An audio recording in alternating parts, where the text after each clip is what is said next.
Hello, this is Matt Harris with Verato and Harris WebWorks.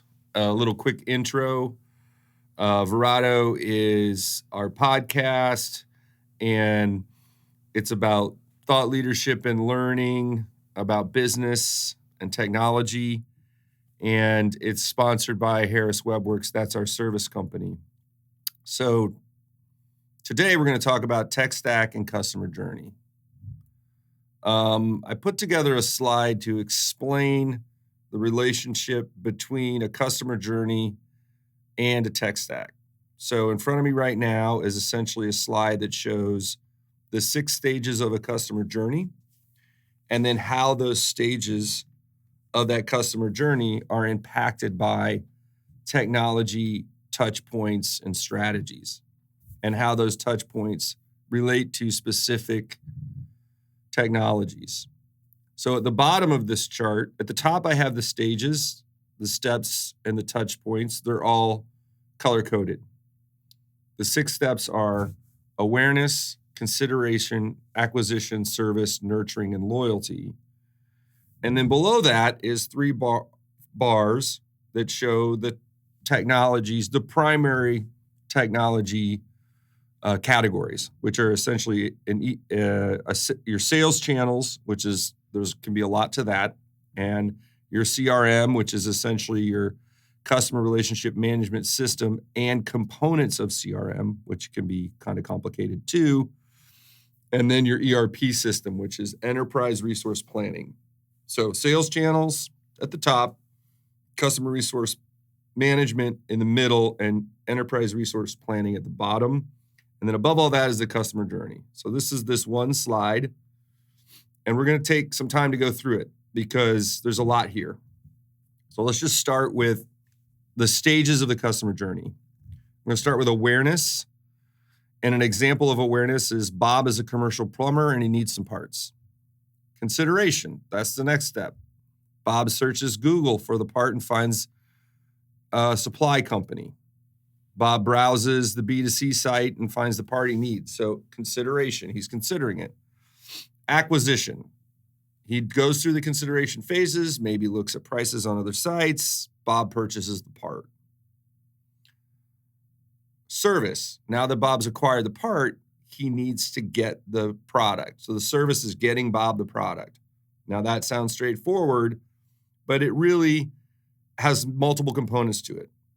Bob gets an email that says your order's confirmed. Bob gets an email or text that says your order is shipped. Here's your tracking number. And Bob has delivered the product directly to the work site. So again, the service component can be different depending on what you're trying to do, but what you're trying to do with the service part is give the best possible customer experience for Bob. Bob bought the part. Bob wants it on his job site. He doesn't want his home. He doesn't want it at his office. He wants it on his job site. So for a company like a distribution company in the trades, this is where you start to differentiate yourself. It's in the service of delivering the product. The next stage, nurturing. So Bob's business is recognized as a potential wholesale buyer or a potential repeat buyer. There's more value out of this client, this customer, than his first purchase. So the nurturing part is how do we get Bob to come back and buy more products, obviously. And if he maybe potentially, if you're a distribution company, you sell wholesale, maybe you can profile Bob and figure out that he could be buying in bulk or, his business could be upgraded. So the nurturing part is essentially how can you convert Bob into a repeat buyer who could potentially buy at higher volume and higher price points, or higher volume and higher total cart value. So not just one part, but multiple parts, et cetera. And then the final step is loyalty. So you've nurtured Bob. Now you want to keep him loyal, and you're going to keep him loyal through a bunch of different tactics, including, easy checkout, a portal for him to buy wholesale, which gives him wholesale prices and gives him tools for wholesale, which means requisition lists, wish lists, things like that. make it easy for him to order and order again, make it easy for other people in Bob's company to order on his behalf, filling out requisition lists, getting custom quotes, finding out about rebates, special offers, this different payment terms. He can buy on a PO. So this is Bob becoming a wholesale buyer in this paradigm, which we're kind of thinking of this as a wholesale or distribution company that is selling both direct to consumers, but also through wholesale. So you've taken this path and you've found somebody who ends up becoming a power buyer. So anyway, the loyalty part is where you're getting him to stick to your business as a repeat purchaser because you're giving him all this additional value. That's the loyalty. And so payment terms, text updates, and whatever awesome features we can think of in the future. So again, awareness, consideration, acquisition, service, nurturing, and loyalty. Those are the 6 steps. Now, I want to bring up something that most people know about is the 80-20 rule. 80% of your revenue will come from 20% of your customers. That is almost baked in. And it's strange how consistent it is. It's always somewhere close to that. So what we're looking for is that 20% that ends up being 80% of your revenue. So the whole part of awareness, consideration, acquisition, if these are new customers, the value of that customer is exponentially more if you can get them to repeat. And it's exponentially more if you can get them to repeat in quantity. So that's the customer journey in terms of the business selling the products, this distribution company, is finding those golden nuggets of that 20%. And then if you break down your 20% again, so you've got 20% of your company representing 80% of your business. If you do that again and do 20% again, it ends up being 5%, 4% of your business is 40% of your business volume. So there's even power buyers within that 20%. Okay, so that's the customer journey. We're going to get into the touch points, how this is impacted by your technology stack and why you need to have a technology stack that's very robust, using the best possible techniques. It's integrated, it's efficient, it's automated. So let's look at those touch points step by step, and we're going to talk about how your technology stack, which is your sales channels, your CRM, and your ERP, are impacting this customer journey. So awareness, you're going to need online ads and you're going to need search optimization. That's going to come through your sales channels, your websites, and your advertising. Then you're going to need consideration. It's going to be through your sales channels again, but now you might be using your CRM because your CRM might be involved in email marketing. We know this person saw the site, they abandoned their cart. Let's send them an email and say, please come back. Now you've got your CRM involved in this engagement, in this consideration process. So the other components of consideration are social media. That might be part of the awareness. Some of these are kind of going to blend back and forth. Website landing pages where you're doing a really good job describing the products, offering them the ability to filter and search and sort for different products depending on what you're trying to sell. Again, those are your sales channels, so you're going to need really good website. That's part of your sales channel tech stack. You might be moving products out to different marketplaces, and that's also sales channels. One thing, and then again, excellent product pages and info, specs, and photos. So essentially in the consideration phase, this is where you need robust, best-in-class sales channels so that when that customer is trying to figure out, is this what I want to buy, you're making all the information available to that purchaser, Bob in this instance, and it's very clear, very concise, and you can compare and contrast maybe different products within a category very easily. So these are your sales channels. So this is your technology delivering on the expectation of Bob through this customer journey. Can I easily figure out if this is what I want, right? So those are your sales channels and your sales channel technologies.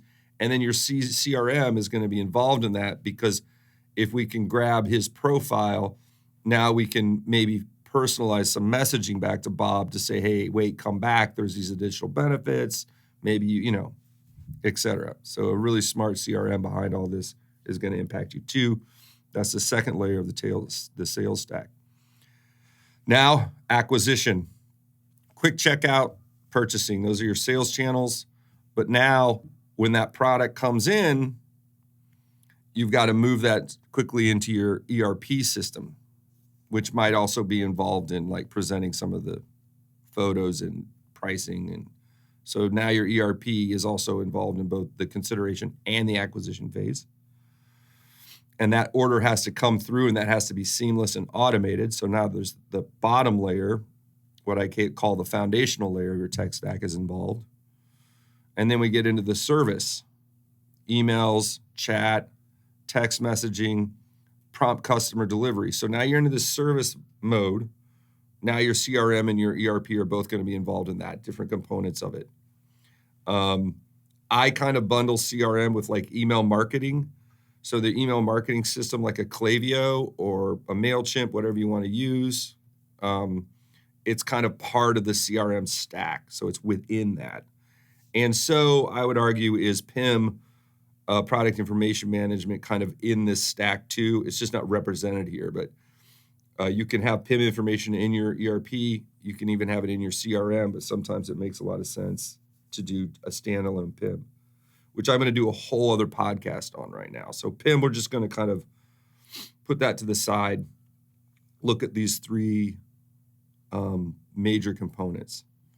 So anyway, moving on down the customer journey, you've got the nurturing, email marketing, product documentation, warranty information, and a buyer portal. You're going to have all three components of your tech stack involved in there. Part sales channel, part CRM, part ERP. The nurturing part, it's kind of like full stack. And then loyalty, you're kind of back to your sales channels with some CRM involved, so you can see like what touch points, how engaged are these clients? Are they writing reviews? Are they kind of like, following through the steps to allow for future loyalty and also the nurturing component? That's a big part of what we'll be doing with the CRM. So essentially, big picture, 6 stages of the customer journey: awareness, consideration, acquisition, service, nurturing, loyalty. And then below all of that, you have your touch points and the pieces of your tech stack that are going to be critical on those touch points. So this is essentially where this graphic is showing where the customer journey is impacted by your technology stack. Customer journey meets technology stack. That's what this graphic is supposed to show. Now, that sounds overwhelming to some businesses that are maybe behind and they don't have all these pieces. So let's just focus real quickly on the technology. The 3 bars at the bottom, right? The 3 bars at the bottom are your sales channel, your CRM, and the ERP. I've broken this out a little bit more so we can think about how we're going to detangle this. If we need to add on and improve on that, we need to kind of open this up a little bit and look at the components of it, because there's some complexity here. So this next slide is basically those 3 layers. You've got ERP at the bottom. That's your foundation. That's your operations. Your middle layer is your customer retention. That's kind of the turquoise color. And the green color, your sales layer, that's at the top, right? So let's start at the top. So sales channel is essentially, you've got your website, maybe multiple websites. You've got a website just saying this is what our company is. So a lot of time you'll have a corporate website or a business website that says, we are such and such company. We have all these different arms. We're partially distribution. We're kind of involved in manufacturing. There's a lot of hybrid companies out there. This is what we do. This is our corporate entity. This is our public-facing business entity. It could be privately held, corporate, what have you. Then you might have other different websites just to sell stuff, right? So you might have one website that might be just a WordPress site or a content management site, but you still have to retrieve information off that site, right? Then you're going to have, moving on, your brick and mortar stores. You're going to have some outbound, inbound, and traditional marketing involved in that. So awareness through a brick and mortar store has a presence. And you're going to have outbound and inbound marketing with this public website. Then you move over to your buying channels, and this is where the PIM comes in. Again, I said the PIM kind of fits.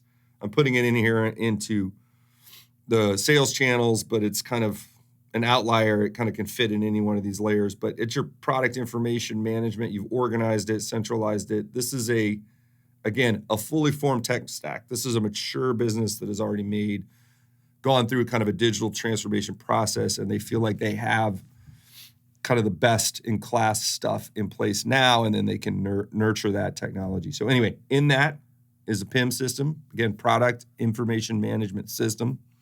And through that PIM system, now they can move their products out to multi-channel. So your sales channels piece of the stack is kind of all of that. It's your public side, it's your brick and mortar businesses, and then it's all of these marketplaces and websites that you've built or that you've partnered on or engaging with. So in this case, you've got a B2B site, which is a portal people have to log into. And then you might have 3 websites that are selling different lines, different categories. So you might have one site that's selling electrical supplies, another one selling plumbing, another one selling HVAC. Then you're also going to push your products out to Amazon. And again, the PIM is kind of where you're organizing this product data. You push it into Amazon, you push it into Walmart, and then you push it into Supply House or whatever other marketplaces you want to push it into. So there's big picture, tech stack. So you might have a few of these things in place, but you know that you need to, we want to get into Supply House, or we want to do a little bit better job with Amazon. So you have to kind of think about how you're going to structure this so that the stacks can think through, so the integrations can pass through the stacks. But you don't have to get to this stage all at once. You can stair step in. So again, I'm gonna show you what I think is a full-blown tech stack for a really mature company, and then we're gonna go back a step and say, how do I get here? So real quickly, customer retention. You have a CRM system, customer retention management system. Salesforce is the big one. Everybody knows Salesforce. Klaviyo or HubSpot is the one that we recommend for kind of mid-market. There's Zoho. There's some other ones out there, but we kind of like HubSpot for kind of a light touch. Salesforce is awesome too, but you kind of have to really have a sales team and need it. And then email marketing, again, is part of that retention piece. We prefer Klaviyo, but there's other ones out there: Constant Contact, iContact, Mailchimp, whatever. So that's your customer retention piece. It's again storing your customer data and then creating processes around communicating back and nurturing those customers. So that's your customer retention. And then below all that is your ERP system. So what does the ERP system do? Well, ERP stands for Enterprise Resource Planning, which is a little vague, I'll admit. Our preference is NetSuite. We also do Odoo. We worked with Microsoft Dynamics, SAP, Infor, Epicor. There's a lot of them going around. I would say in terms of a business like this kind of like wholesale distribution company with some manufacturing, I think NetSuite's a really good one to look at. That's why we're certified in it. But so you're gonna need an ERP, and it can't be an on-prem, outdated ERP. If you're in that scenario now, you should be planning for a replacement, and that is gonna take a lot of time. And you don't have to do that as the first step, but you're gonna probably need to do that eventually. And we'll do some more podcasts on that. ERP replacements is a big deal, and an older, outdated ERP can represent a lot of risk for businesses. So you're going to have to go through, most likely, if you want to stay current and relevant and be able to build this kind of full-blown, automated, integrated tech stack, you're going to have a cloud-based ERP that plays nice with the other systems and the other channels, et cetera, et cetera. So anyway, back to ERP. What does it do? You could have a POS system. So this is basically your checkout system in a brick and mortar, your POS system. Shipping software will be integrated with this. So something like ShipWorks, process automated tracking, that's kind of usually integrated in your ERP system. Some possible customer support software, business intelligence. That's a really big piece. We're going to talk about that later. That gets into AI and how you can kind of optimize this. There's some other things that we might want to like move outside of the ERP for that. That's more to come. Supply chain intelligence, and then of course, accounting and financials. ERP all starts with accounting, financials first, and then it gets into where's my stuff, essentially. I like to say it's like, where is it? It's, you might have 5 warehouses. You might have different prices. You sell it to different people. It's basically the brains of your business. It's the operational brains of your business. That's what the ERP is. Customer is the customer brains, and then you've got your sales channel. So that's the full stack. So what happens if you're not ready? Well, you got to figure out what to do next, right? You might have an ERP like Epicor Eclipse that's at the bottom here that essentially is kind of, it's outdated. It's a little clunky. It's a little slow. The API doesn't work well, and you're going to want to upgrade that. But it's doing this POS system and the shipping software thing now, but we're going to put that off. What we really need to do is start putting more business into this system. We got to put more sales into this system so we can get more revenue so that we can scale and replace our ERP system. So in this scenario, this is just a hypothetical scenario. Maybe what you do is create more branding through your own public website. You get more info, B2B leads. If you're a wholesale company or distribution company, tell them about your amazing service. Tell them how they can save money. Tell them how they can get, best-in-class customer service. So that's your public site. So you might invest in that. The next thing you might invest in is both the B2B and B2C e-commerce site. So now that you're promoting the business and the ease of use of a B2B portal, you need to build that portal, and then you're going to invest in a direct-to-consumer site so you can nurture Bob and find future, power buyers or just any random sale too. And then you can put off some of these other things till later. So once you get the revenue in, you're like, you know what? We got the outbound, we got the public side up. We might need to invest in a CRM. So then you push off your CRM till phase 2. Now you're finding those customers, those power buyers. You've really started working on the nurturing component of the business. So you're getting more repeat sales. You really doubled down on the customer experience. That's where a lot of this nurturing comes from, is the service and loyalty come from excellent customer service. That includes, outreach, emails, customized emails, text messages with tracking, deals, all that stuff.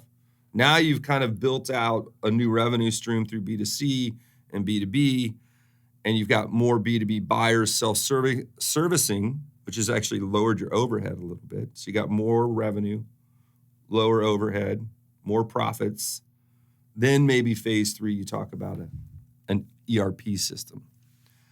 It all depends on what your current state is. So what we do with Harris Web Works, and what we, of course, advocate for with Verado, is what we call a gap analysis. So a gap analysis is what's the gap between your current state and the future state of what you're trying to do.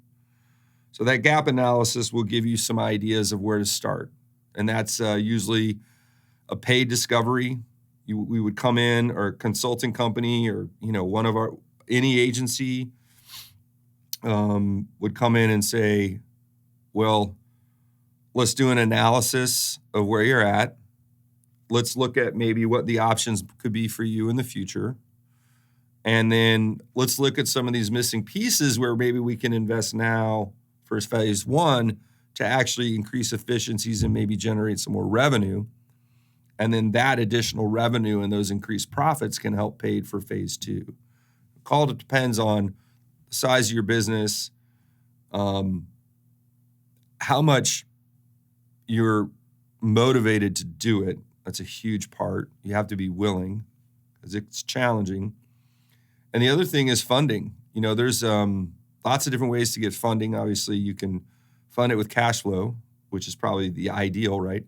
But a lot of states, if you're a manufacturer or a distribution company, there's a lot of states offering grant money. We're going to have more on that too. We're going to podcast on the grant money component, the funding component. And there's also grant money out there for training. So if you're going to upgrade some of these systems, you can use an agency to help you get you onboarded, but then you're going to want to train your staff. So there's more ways to do that too. So the gap analysis will tell you current state, future state. Do we have the resources on hand to kind of deal with bringing in these new technologies? How much training are we going to need? How long is this going to take? How much is it going to cost? Where's the smartest and best place to invest first? That's all what you would do with a kind of consulting company going through an assessment, discovery process, and that gap analysis. So within our world, that would be a business analyst that would do that, someone who's kind of have experience as a business analyst or started very technical and became a business analyst. It's like we have people on our team that do that. And then a solutions architect is someone who kind of is looking at these systems and how the pieces fit together, your data, API integrations, removing friction, automation, and someone that really knows the different systems and what their capabilities are. That would be a solutions architect. So you want to talk to someone like that. If you don't have resources in-house, not all businesses do, but that's where you would want to come and talk to us or another agency. There's a lot happening in the marketplace with fractional CIOs, fractional CMOs. So maybe engage with something like that, pull in a consultant. But there's a lot of older businesses that are 30 or 40 or 50 years old that built a great system in the 80s and 90s. And it just is not going to keep pace. And so that's part of this digital transformation. That's part of what Verado is really kind of building a process to get information in front of businesses that are looking to make these kinds of changes. And then that's what this podcast is about, frankly, is how do we do this? How do we stay current? How do we go through this transformation? We were an older distribution company. We did great for 20 or 30 years. Now we're looking at some disruptions, and we want to make sure that we stay current. And with disruptions, there's opportunities. So you want to take those disruptions and figure out, how you can take that potential disruption and convert it into an opportunity, essentially. And sometimes you have to change, some software along the way, but a lot of times you have to change your the way you think about things and the way that you strategize around things. So it's not just the technology piece, it's the human piece, I think is even more important to this. So that when you bring these new systems on, you might be selling things in new ways. And selling things in new ways, you're not just pushing product out through distribution anymore. If you're a manufacturer, you now have to become a customer service company. You're not used to that. So that's going to require training. So there's a lot of pieces to this. But there's also a ton of opportunity in the marketplace. There's opportunities that did not exist before, like selling through a new marketplace or, love them or hate them, selling on Amazon. It's a massive opportunity that didn't exist 20 years ago, not even close to the capacity it does now. And there's businesses that have just thrived on selling on Amazon. That's all they do. Love them or hate them, it's there, right? So let's not be stubborn about this. Let's be open to different opportunities. That's what I would recommend. Keep your eyes open, know what's going on, bring in partners and consultants to help you, and then figure out how to do it in a logical sequence so that you're not, breaking your company as you're trying to fix it. But evolution is inevitable. The only thing that we can basically be sure of is that things are going to change. That's the only consistent. So doing things the way you always have is not always going to work. And I would say it probably never going to work. You have to constantly be evolving, but it doesn't have to be crazy, manic, and disruptive. It can be level-headed, logical, and consistent and intentional. And that's kind of where we would come in. And if we can find the right stakeholders on the client side, anyone, by the way, not just have be Harris Web Works, any agency can help you. There's a lot of good ones out there. And we'll be bringing people in from other agencies on this podcast too. So we're not just selling our services. We're sponsoring the podcast. We're not just selling our services. We're going to be bringing in other experts, technology companies, other agency owners, and case studies of businesses that have gone through this that can tell you, like, yeah, it was hard, but oh my gosh, we're so much better off now. There's so much more opportunity for us. There's so much more efficiency gain. So we're making more money now, we're more efficient, and we're bringing in new customers that we couldn't even find before because we built these strategies and technologies. So anyway, that's it. Again, this was Tech Stack and Customer Journey. I'm hoping that was helpful, informative. And I'm Matt Harris. My company's called Harris Web Works. We're sponsoring the podcast Verado. Verado, again, is kind of all things technology and business, digital transformation. So I hope you keep watching and listening, and you'll find out more if you follow us. We'll have events coming up, more podcasts coming up, and more content coming up. So that's it.